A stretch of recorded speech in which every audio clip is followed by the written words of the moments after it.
নিয়ামতের খনি, এই বুলা যেন আর উপেক্ষিত না থাকে। মাননীয় স্পিকার, আমি সিলেটের মানুষ, একটা কথা সিলেটের ব্যাপারে বলতে হয়। সিলেট, উনি আবার হাফ সিলেটি, কাজে এখানে আমরা 1.5 জন, 1+0.5। এবার মাননীয় স্পিকার, আপনি এখানে না থাকলেও আমি বলতাম, আপনি টাকার কারণে বলছি, আপনি মন খারাপ করবেন না, আপনি লজ্জা নেবেন না, আপনি ভাববেন না যে আমি আপনাকে খুশি করার জন্য বলছি। মাননীয় প্রধানমন্ত্রী, এখন আর এই এলাকা আমার থাকে নাই, দায়িত্ব আপনি নিয়েছেন, এখন এই এলাকা আপনার। বদনাম সুনাম যা হবে আপনার হবে, আমি কিন্তু ভার মুক্ত। আমি বলে দিয়েছি যে উনি দায়িত্ব নিয়েছেন। আমরা ইনসাফের কিছু তারতম্য দেখছি, সহযোগিতার জন্য দৃষ্টি আকর্ষণ করছি। প্রথম দিকেই সরকারের পক্ষ থেকে কিছু অনুদান দেওয়া হয়েছে 2টা ঈদে। একেবারে শেষ মুহূর্তে সময়ের কিয়ামত সময় গিয়ে আমাদেরকে বলা হয়েছে আপনাদের জন্য আছে, এ কাজটা করবেন না, সব জায়গায় সমাহারে দিবেন এবং একই সাথে সরকারি দল বিরোধী দল সবাইকে অবহিত করবেন। এটাকে তো আমরা খাবো না। হ্যাঁ, আমাদের দলের একজনের ব্যাপারে গতকালকে এখানে এক ভাই দাঁড়িয়ে কথা বলেছেন, আমরা তার ব্যাপারে দৃষ্টি দিয়েছি। এটা আমিও যদি হই তা আমাকেও আপনারা নিন্দা করবেন, অসুবিধা নেই। কিন্তু জনগণের হক শুধু আমরা বিরোধী দলের এমপি এই কারণে যেন নষ্ট না হয়। প্রসঙ্গত বলতে চাই, প্রথম অধিবেশনের শেষ বক্তব্যে মাননীয় প্রধানমন্ত্রীর আগে আমি একটু কথা বলার সুযোগ পেয়েছিলাম। যে এলাকার মানুষ আমাকে নির্বাচিত করে এখানে পাঠিয়েছে, মিরপুর কাফরুলের ঢাকা 15 আসনের মানুষ, তাদের কিছু সুখ দুঃখের কথা বলেছিলাম। মাননীয় প্রধানমন্ত্রী সদয় হয়ে আমাকে তার বক্তব্যে বলেছিলেন যে আপনার ওই বিষয়গুলো আমাকে আপনি দিয়ে সহযোগিতা করুন, তথ্য দিয়ে। আমি 4 দিনের মাথায় সেটা তার দপ্তর এবং সংশ্লিষ্ট দপ্তরগুলোতে পৌঁছেছি। এরপরে আবার কিছুদিন আগে একটা সফট রিমাইন্ডার দিয়েছি। হয়তো অনেক কাজের ভিড়ে চাপে তিনি এদিকে খেয়াল দিতে পারেননি, কিন্তু আমি যে একটা ভুল করে ফেলেছি, আপনার এই আশ্বাসের পরে আমি যে এলাকার জনগণকে বলেছি যে মাননীয় প্রধানমন্ত্রী এটার দায়িত্ব নিয়েছেন, আপনারা আশ্বস্ত থাকুন।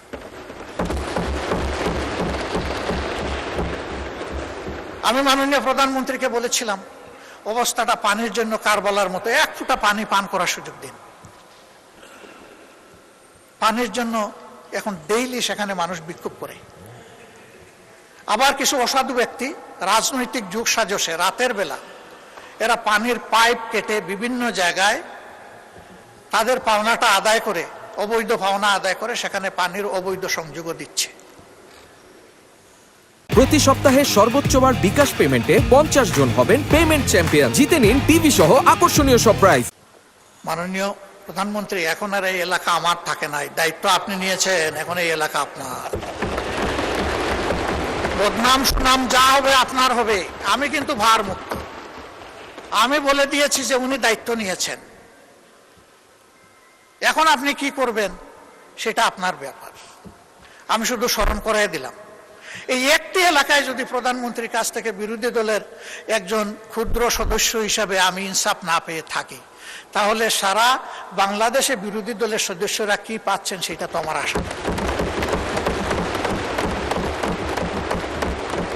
তবে ধন্যবাদ জানাই মাননীয় স্থানীয় সরকার মন্ত্রীকে, তিনি সর্বশেষ একটা চিঠি এটাও কিয়ামতের আগে দিয়েছেন যে সকলের জন্য সমান, এই আপনাদের এলাকার অ্যালটমেন্ট আপনি যখনই দেন আপনাকে বিশেষ ধন্যবাদ, সমানভাবে দেওয়ার কারণে। এই সাম্যতাটাই চাচ্ছি, এইটাই মেনটেইন হোক সর্বক্ষেত্রে। মাননীয় স্পিকার, আমি সিলেটের মানুষ, একটা কথা সিলেটের ব্যাপারে বলতে হয়।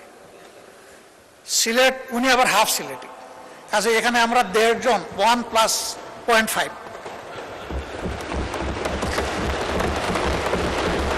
ঢাকা সিলেট যে মহাসড়ক 6 লেনের কাজ শুরু হয়েছে ফ্যাসিস্ট সরকারের আমলে, কিন্তু এটা দেখে মনে হচ্ছে এটা বোধহয় আগ্রার তাজমহল জাতীয় কিছু হবে।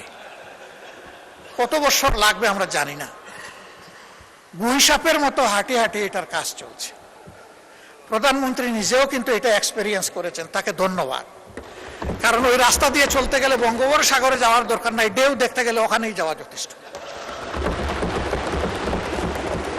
এর একটা অবসান চাইছিলেন বসে, আমি আপনার মাধ্যমে দৃষ্টি আকর্ষণ করলাম। যোগাযোগ মন্ত্রী মহোদয় আছেন, মন খারাপ করবেন না, আপনাকে সাহায্য করার জন্য বলেছি।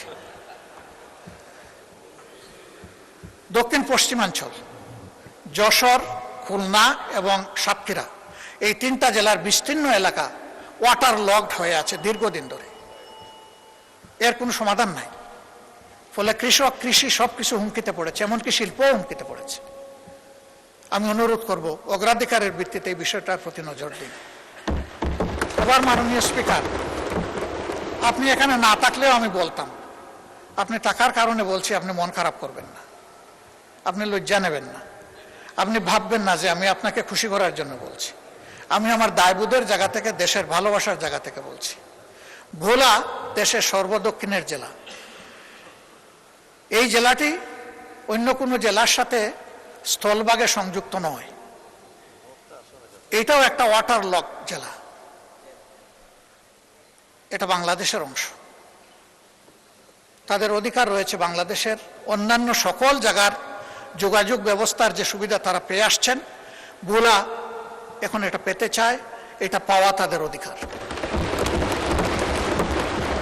ভোলার এই সেতু শুধু ভোলাবাসীর কপাল পরিবর্তন করবে না, আল্লাহ তাআলা ভোলায় যে অপার সম্ভাবনা রেখেছেন, এই ভোলা গোটা বাংলাদেশের এক বিশাল অংশের চিত্র পরিবর্তন করে দিতে পারে।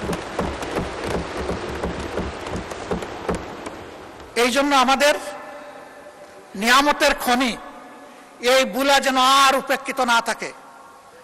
এই ভোলার